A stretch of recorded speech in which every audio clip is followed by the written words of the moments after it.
Hi everybody, I'm Steve Pearce. I work with lawyers on career transformation, and in the last year I've seen a real increase in people coming to me saying they want a completely different direction. Maybe you're in that category. Maybe you're fed up with the 24/7 always on culture. Maybe you just want to do something completely different, shake things up. This podcast, Project Pivot, is all about lawyers who change it up. We'll be sharing a whole range of stories, from people who've started their own business to people who've retrained as psychotherapists or teachers, and I'm really looking forward to sharing these stories with you.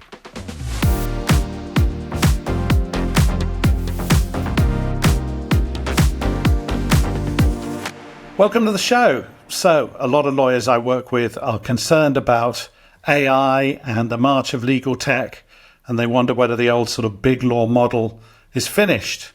Well, our guest today, Chris Bridges, has actually turned that on its head. He sees the whole thing as a real opportunity, an opportunity to deliver much more cost-effective legal services in a different way. And he and a bunch of friends have set up a new law firm, and the interview today shares his story. Okay, well, I mean, just want a nice sort of casual chat, really, nothing too formal. So do you remember that little question I sent over by email, which is, obviously you're in a very different setting now than you were a couple of years ago. What don't you miss about that kind of life? Is there something every day you think, well, no matter how tough or testing it is at the moment, at least I don't have to do that anymore? Yeah, definitely. It's less something that I had to do, but more like an environmental thing, I think. Okay. I think for me is the speed of change. I get it, like change at a large organisation, super complicated. A lot of it's down to kind of technical debt and whatnot. But I think a lot of it is actually cultural, and it's really difficult. And the difference being in a 5-person startup like we are now. We can do something in an hour that would have taken 2 years to get through before. If we get a client request come in that means we need to do something slightly differently, we could just do it and we can make it happen. And it's frictionless. And I just... Lot to be said for it, right? Yeah. It's just, you can't beat it. We're obviously going to explore the startup in a lot more detail, but just back in the midst of time a little bit, was it always law for you? Was that what you kind of had your heart set on from way back, or how did it all begin in terms of your career? I may have made a mistake, I don't know. So I've always been quite a bit of a nerd, I guess, like a bit of a geek. So I started out coding when I was maybe 11 or 12 or something. It was very, very early. And I really loved it, really liked it. But I don't know why, I never really saw it as a career path. I think maybe at the time, looking back on it, I think there was like a lot of stereotypes around like geeky people back then. It wasn't like a desirable trait back then, whereas like it is now. And so I guess I kind of got put off by it from like almost like social pressure. So I kind of, I looked at law, I like law, and I found the subject interesting, not just as a career, I just found it quite interesting. But then every single decision I've made throughout my career has always kind of led me back towards tech. So, okay. Which kind of makes me think maybe I made a bit of a mistake there.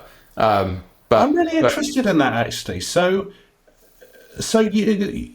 A career in tech never... Well, the options didn't seem to be there at the time. I mean, this isn't that long ago, let's face it. No.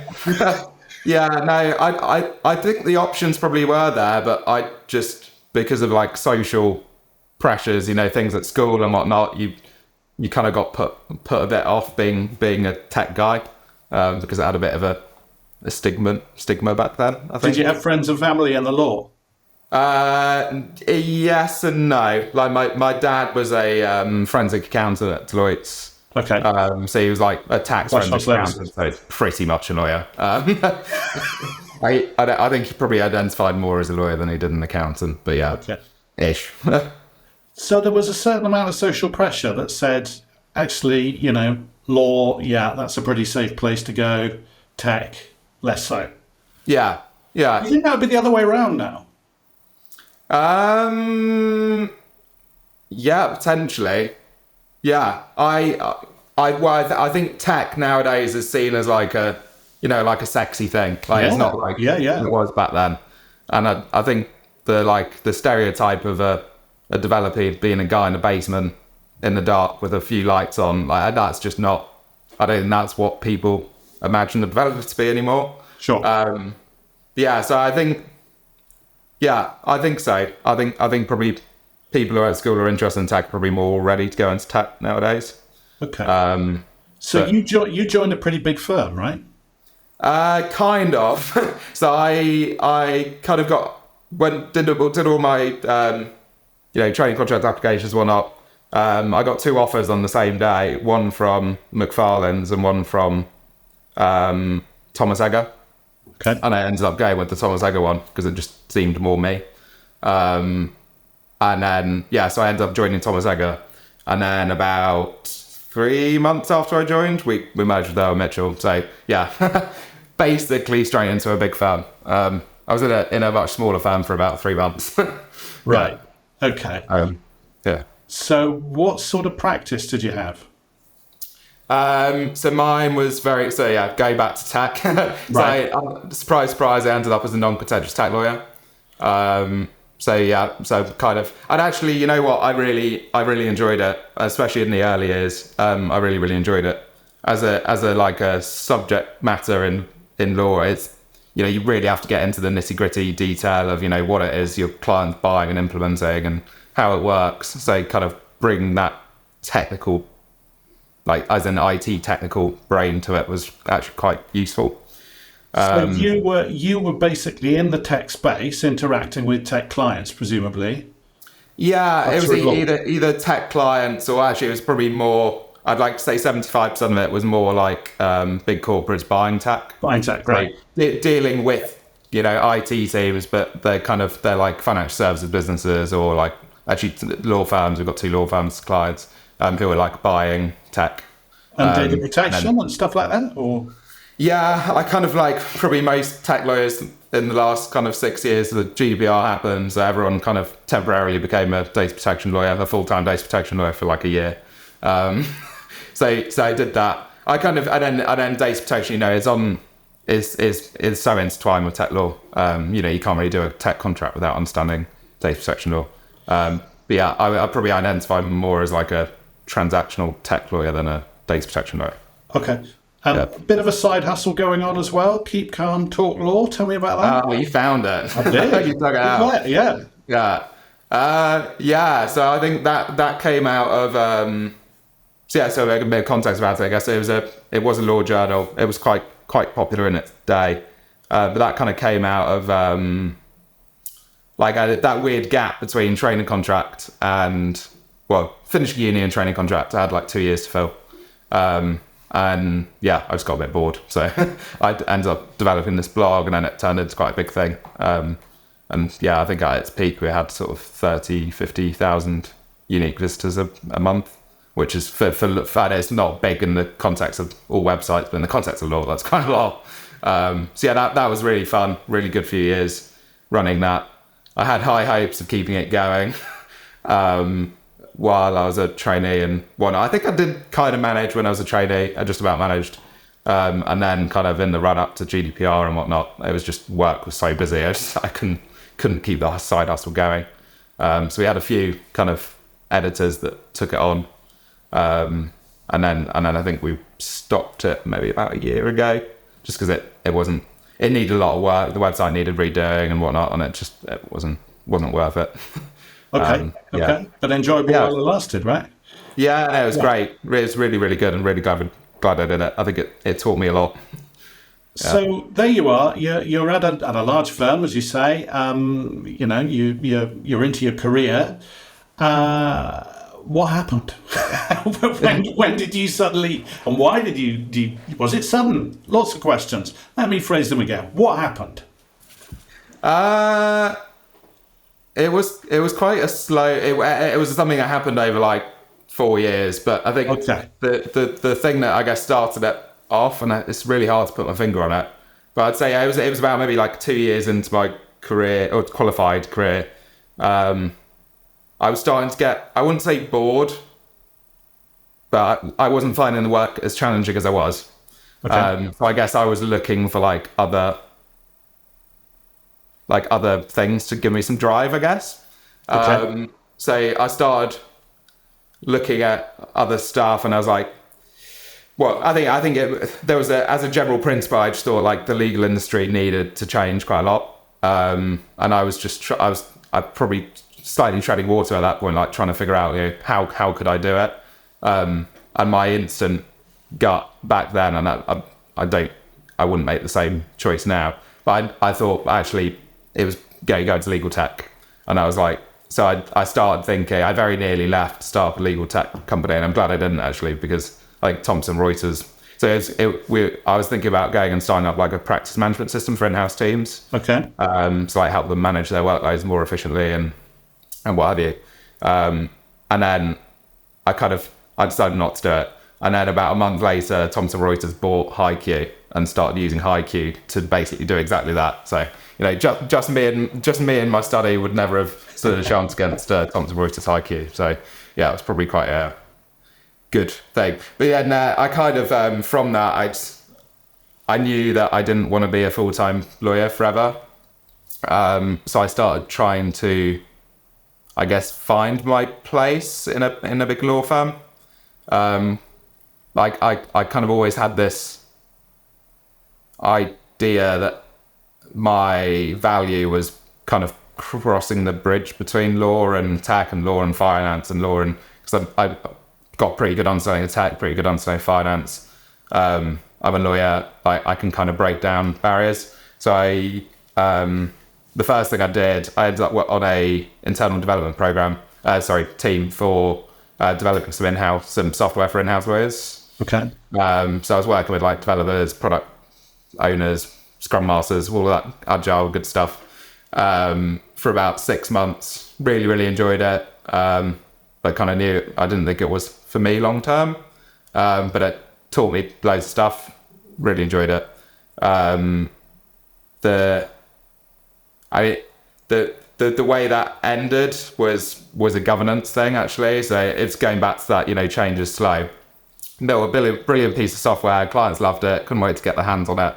But then it was how we get over the hurdle of getting it into production, getting, risk comfortable with the risk, getting IT comfortable with the IT. And it was just, it was quite a painful experience in the end. So then I ended up going into, it was quite serendipitous at the moment. The old finance director for Thomas Eggert moved into a new role as kind of director of profitability for the whole group. And he needed someone to help him out and basically win hearts and minds, I guess, Right. amongst the lawyers. So I ended up going in part-time doing that it was probably about 50-50 between lawyering and that for about 6 months a year. Just basically helping all the department heads drive profitability in their departments. So yeah, got loads of really good understanding of all the finance, law firm finance, whatnot. He's an absolutely amazing guy to learn from. Very, very smart, switched on guy. So I probably spent more time picking his brain on law firm finances than on the tools maybe. But I learned loads. It was really, really, really good experience. And then COVID happened, and I'm not actually sure on the timeline of it whether it was always going to happen or it happened because of COVID. I'm not actually sure. But we embarked on a kind of target operating model program, so basically trying to redesign the firm for the future, essentially. So I got asked. So by this point, I'd built up a bit of a reputation internally for just being able to like break down the barriers between kind of the business services, IT, finance, etc., and the lawyers. So I got asked by I can't actually remember who invited me at the point. It was someone on the board. I can't remember who it was. Basically invited me to join that program as the capability lead. So trying to figure out how we use people, process, tech, data better across the organization, and then putting together a business case for I think it was ultimately about £50 million investment. So I did that for about a year. Again, kind of, I think that was mostly part-time. I think it was maybe like 50-50 again.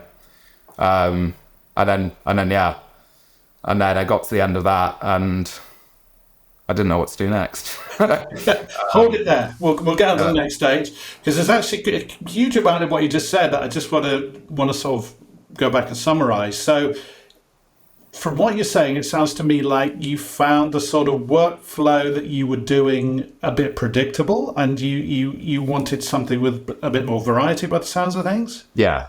Right. Pace of change in a large organization, I'm sure many people will be able to relate to, very, very slow, so quite frustrating.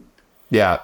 But there's also something you talk about a lot, which is that you seem quite comfortable sort of working across functions, teams, silos. You don't seem to me to be the sort of person who would have been happy just to stay in that kind of, tech lawyer box and sit there and, maybe make partner and, serve time and retire in 30 years or whatever, right? That doesn't sound like you. No, absolutely. No, it wouldn't have been. And I think no matter what happened, I probably would have done something different at some point. Okay.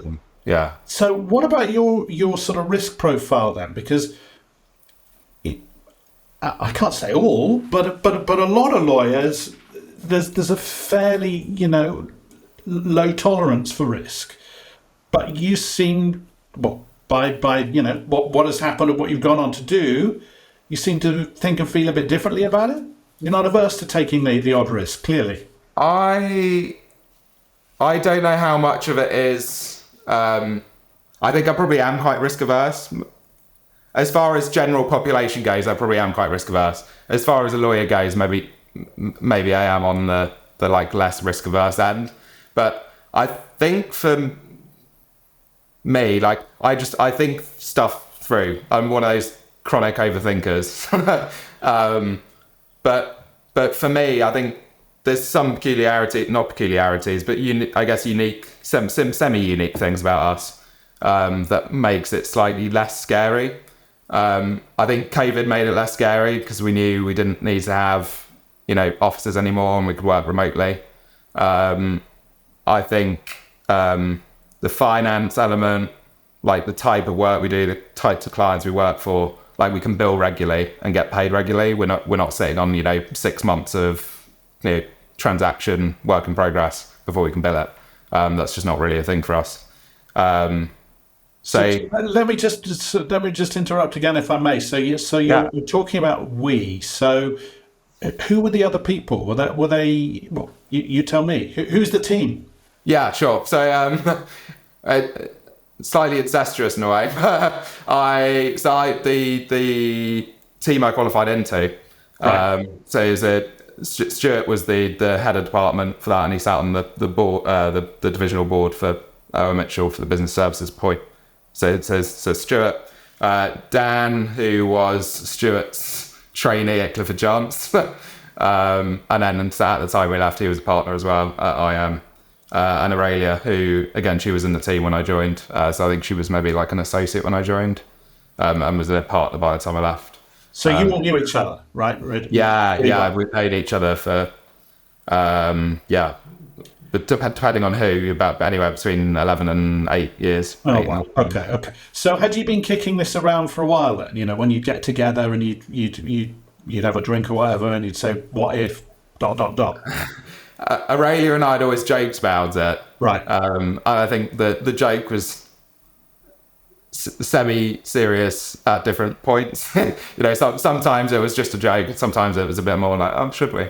And then I think we got to a point in. So I think I'd just come off that target operating model project. She had just come off a different change project, and we just sat down and we're like, "This is slow." And then we made that joke, and we looked at each other and we were like, "Oh, you're not joking anymore, are you? You're being 100% serious." So we kind of then approached the others and said, "Look, we can do it. We can absolutely do it. Let's do it." Hi everyone, this is Steve interrupting the interview very quickly just to say that if you are considering a career change of any kind, why not check out our website at projectpivot, all one word, .co.uk, where we've got a whole range of free resources for you that I think you might find helpful. So do check it out, projectpivot.co.uk. Let's get back to the interview. When I've started businesses, I've started 3. Every time I've done it, there have been people around me saying, you must be crazy. Don't do it. The chances of success are very, very slim. You've actually got a really good deal at the moment. Put it out of your mind. What did people say around you? There was a lot of that, but there was also a lot of, but I wish I had the confidence to do it myself. So there was a bit of a weird, there were very like mixed feelings. I don't think I had anyone where it was like, no, this is going to be a failure. They were all kind of like, oh, that's scary. I wish I was that brave. I mean, it is scary, and this is why I want to go back to the risk thing, because you say you don't think you're particularly, you've got a particularly high tolerance for risk, and yet I have a feeling quite a few people listening to this will go, wait a minute, you were in a pretty substantial firm, in a part of the firm where actually there was some growth, the sort of tech space. That's pretty safe and secure. Walking away from that, even though the team was pretty well established and you knew each other pretty well, that didn't scare you? I mean, what was the business case? What was the proof of concept? Yeah, so I think we had all been, so particularly Ray and I, but I think all of us had always, there was always like a general feel about, between the 4 of us, that it was getting really increasingly harder to deliver value. Cost base was going up and up and up. Clients pay more and more and more, and it actually felt like the value we were able to deliver was getting less. I think especially this may be unique. There probably is semi-unique to tech and TMT space. But 6-7 years ago, in-house legal teams didn't really have any tech capability, and they outsourced it all because it was seen as like quite niche and risky. You fast forward to today, like in-house lawyers are tech lawyers. Like invariably, you can't really be an in-house lawyer without also being a tech lawyer, though. So there was a general feel between us that the old model of just waiting for the big projects to appear from clients wasn't going to last. In-house teams have the capability to do those big risky deals, projects internally, and that in a way, like a lot of the time, they're better placed for doing them. I'd say, they know a lot more about their business. They can get really into the weeds. They know where all of their bodies are, and yeah, they are. I think they're only going to get more valuable and more the better value choice for doing that type of work. So I guess we all thought, if we're going to survive long term, we need to change, and we need to be able to make the non-juicy work, the non-project based big deal work and be profitable. And I think we all just couldn't see that happening in a traditional firm. And we did talk about like team moves and whatnot, and we just couldn't see. Big organisation is a big organisation. It doesn't really matter what the name is on it. It's really difficult to change. So you think there's a fundamental problem with the old model, don't you? Because I mean, I've read some pieces that you've written on it, and you've just described it a little bit there. Yeah. Is that to do with pace of change? Is it to do with cost base? Is it a talent question? Why is the old model really struggling to adapt?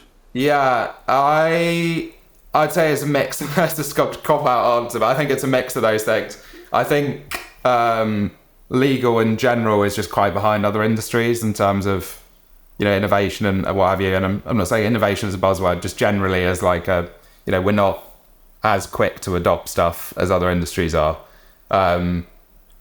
So there's that. And then I think client demand is changing way quicker than that is normal. That shift has happened super quickly. So I think there's that.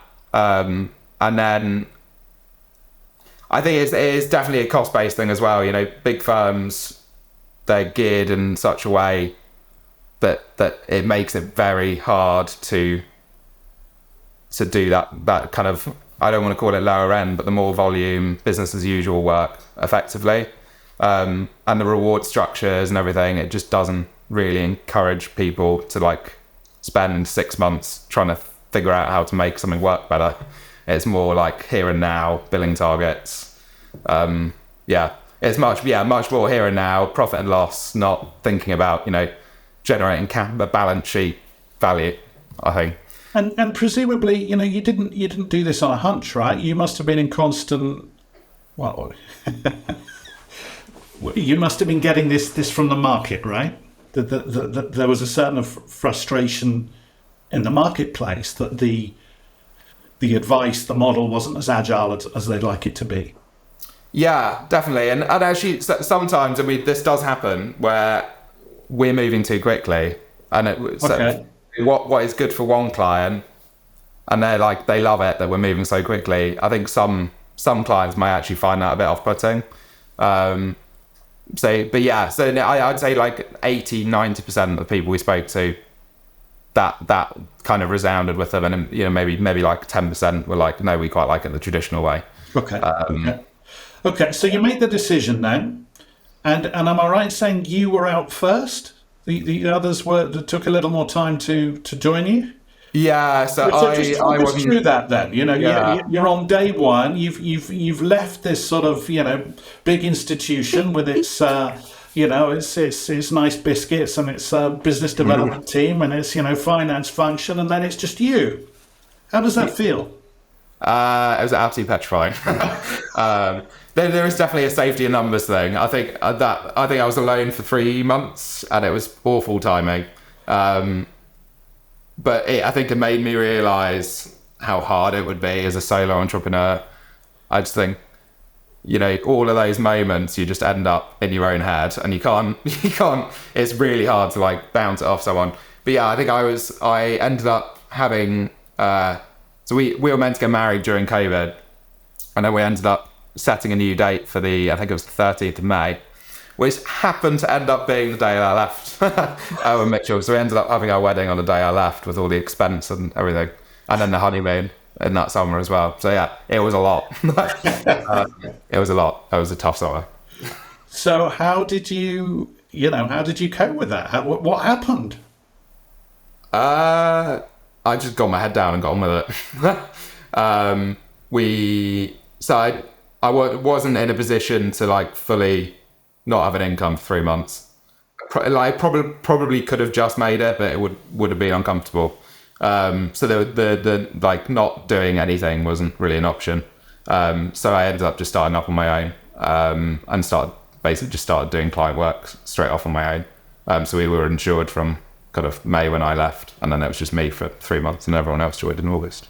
And you know, what about the sort of, you know, the practicalities of this? Were you working from home? Do you have an office now? Did all of you work in the same space? How does it work? Yeah, so we don't have a fixed office. We use something called Hubble, which lets you kind of book. You basically buy credits and you can book at loads of different workspaces. Yeah. So we do that. Everyone's got like a budget, like an allowance they can use for that. So if they want to just go into the office for a couple of days a week, they can. In fact, actually not many people do in practice. I think everyone liked the idea of being able to, but not many people actually do. And then we do 1 day a month, which is like 3-line whip. Everyone's going to be there in a meeting room, and it's just a full day of collaboration essentially. So we just pack all of the month kind of collaborative activity into 1 day, and it works really well. I think the thing definitely what I'm starting to think more, it's really hard when you're fully remote to see when people are struggling, especially, you know, first 18 months or so of a business. I think if we'd been in an office, we would have spotted issues quicker, you know, when people are getting a bit close to burnout and whatnot, because it is hard. It's tough. It is. And when we've spoken before, you've told me that, you know, you've found it pretty tough in terms of the level Yeah, of stress. I mean, we talk about, and on this podcast, certainly talking about the stress levels of being within that big firm model, but your experience of starting your own business has been tough from time to time too, right? yeah. I definitely don't regret it. 100%. I don't regret it. It's very different stress. It's, they're both stressful. I think when it's your own, you just care more. Like when things don't go well, it really hurts. And when they go, but then on the flip side, when they go well, oh my God, it's amazing. So I think it's almost like self-created stress, and it just makes it harder to switch off. I think, when, to a degree, and it depends what firm you're at, but to a degree, when you go home in a big firm, you're home and you can be switched off, and you can go and sit on the sofa and watch TV and go for a walk and just switch off. And I think it's really hard to do that when it's your own, because you almost feel like you're cheating yourself. So you're doing more hours now than you used to. Yeah, probably.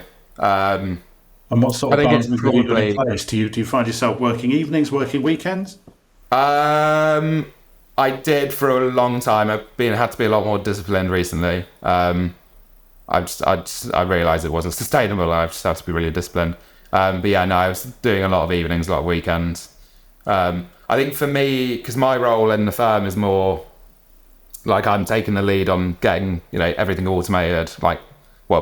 It's basically a COO type role. I mean, we don't really label ourselves, but that kind of role.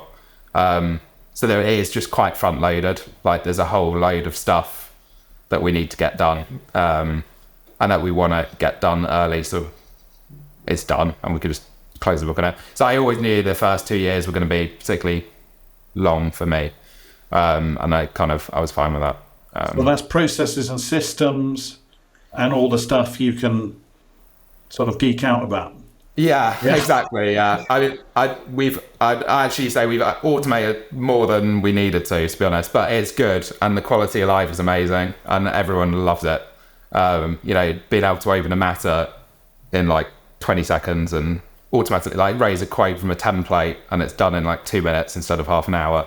It's just the quality of life improvement for the people on the tools is just unbelievable. So it was well worth doing, but I think for a firm of our size, we've automated way too much. But So, I enjoyed it. talk to me a little bit more about the kind of the legal space or specialism you're in, or rather the market you're targeting or facing. Yeah, so the type of clients we're going for hasn't changed, and actually even the clients haven't changed. It's mostly the same clients with a few new ones. So it's really it's TMT broadly, so technology media. Well, actually, it's the TM and not the telecoms. Okay. So technology and media, mostly in-house teams. Really, there's like 75% probably of our revenue comes from in-house teams, and we kind of go for I would say our sweet spot is like the quite mature SMB. So I guess the M in SMB.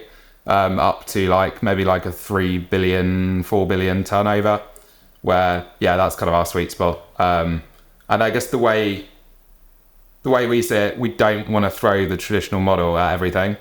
And the traditional model is right for that project-based work, for the super risky stuff. 100%, it needs to be bespoke. It needs to be partner time. We do that. We can do that. No problem. What we don't want to do is throw that model at everything. So we've created what we call the managed services piece, where we're basically saying, right, well those client problems do not fit in the traditional model. It's painful, it's frictionful, it's expensive. Let's find a better way of doing it. So that's I'd probably spend 50% of my time on the operational side, and then 50% of my time developing that kind of product suite, for want of a better word. And are you sort of building that off the back of what you did before? Were you always in a situation when you were working, within the firm, of thinking this could be done so much better and differently and cheaper? Yeah, Now you get the opportunity to put it into practice. Yeah, absolutely. It's all the first product we're launching in February. I mean, that's just come from, our collective like 40, 50 years of doing it. And we're like just trying to iron out all of the things that we know don't work well, and the things that, looking back and saying, on that type of work, where do we end up just throwing time down a vacuum? So looking at that, trying to find a better way of doing it, and then presenting something to the client that's more usable. Yeah. So, talk to me about the growth plan then, because actually working with a group of friends and people that you've known for a very long time is a lovely space to be in, right? But I would imagine there will come a point where, and no matter how lean your systems are, you're going to need to hire, and you're going to need a larger organisation. What are your thoughts on that? Yeah. So we see that bespoke business, what we call a bespoke business, a very like traditional model. We see that ticking over, and growing a little bit, kind of organically, just kind of ticking over. I think the real growth that we see is in the managed services bit. So we're kind of using that as a catalyst for growth, because it kind of opens up whole new chunks of work. The nice thing about that, if we do it well, there's less of a reliance on people. You do definitely still need people, but the scale is way more scalable. There's not, without saying too much, that when you hire a junior lawyer, there is a certain amount in the bespoke world of just getting them up to speed. The way that we're designing these products makes that way quicker. So, you can get someone up and running within a couple of months, not a year. So yeah, that side of the business should be very, very scalable. We've hired one. Maeve joined us in May, and she's brilliant. And it's funny. So I think we'll probably get to this point early next year as well. When you hire someone, it gives you a new kick up the bum, because you've got another salary to pay for and everything.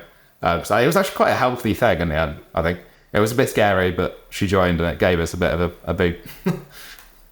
How kind of lean was it? Did you need to go out and raise finance at all, or? No. I think that this probably does work for other practice areas, like particularly advisory ones like employment.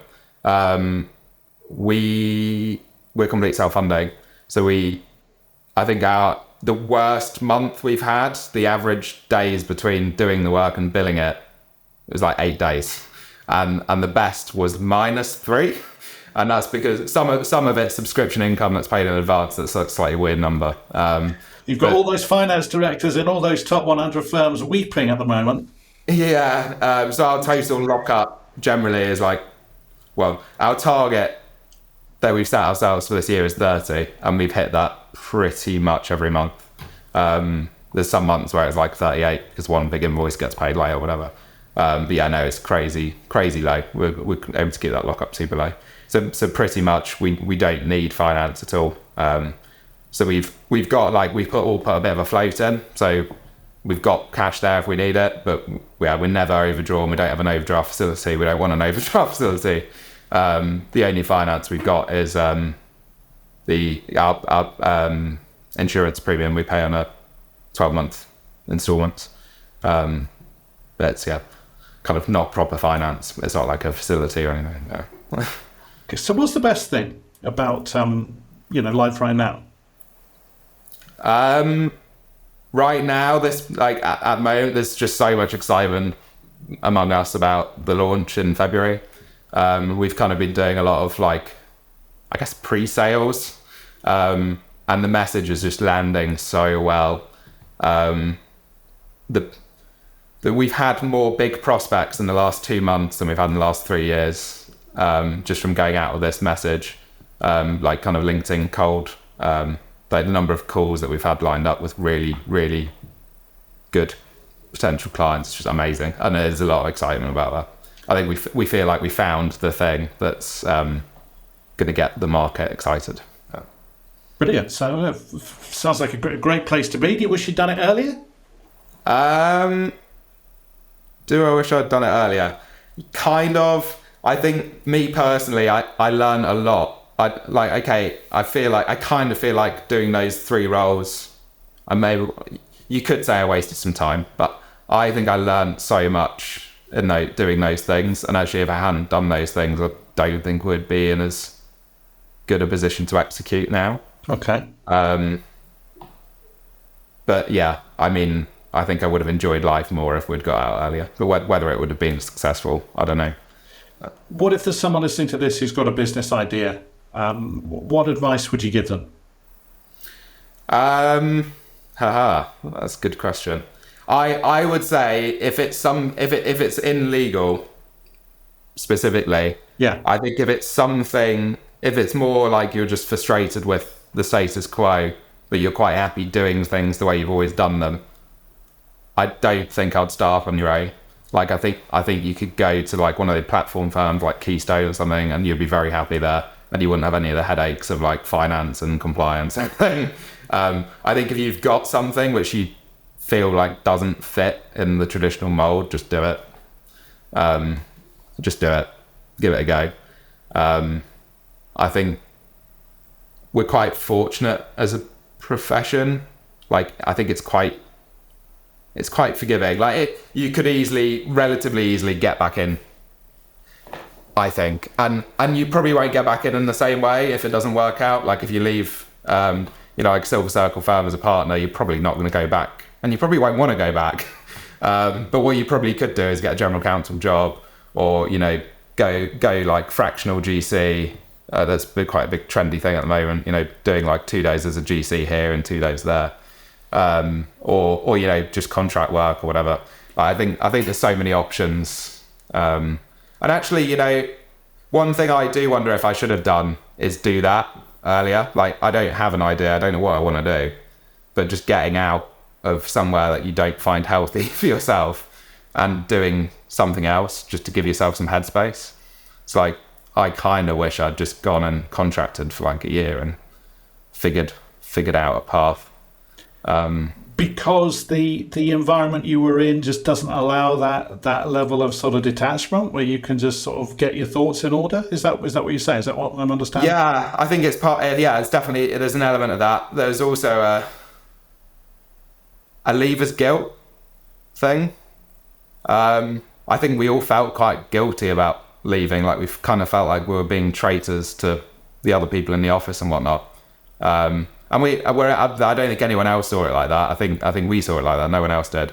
But I think if you can detach yourself first, I think you're probably you're going to find your idea and feel a lot less guilty about doing it quite a lot quicker.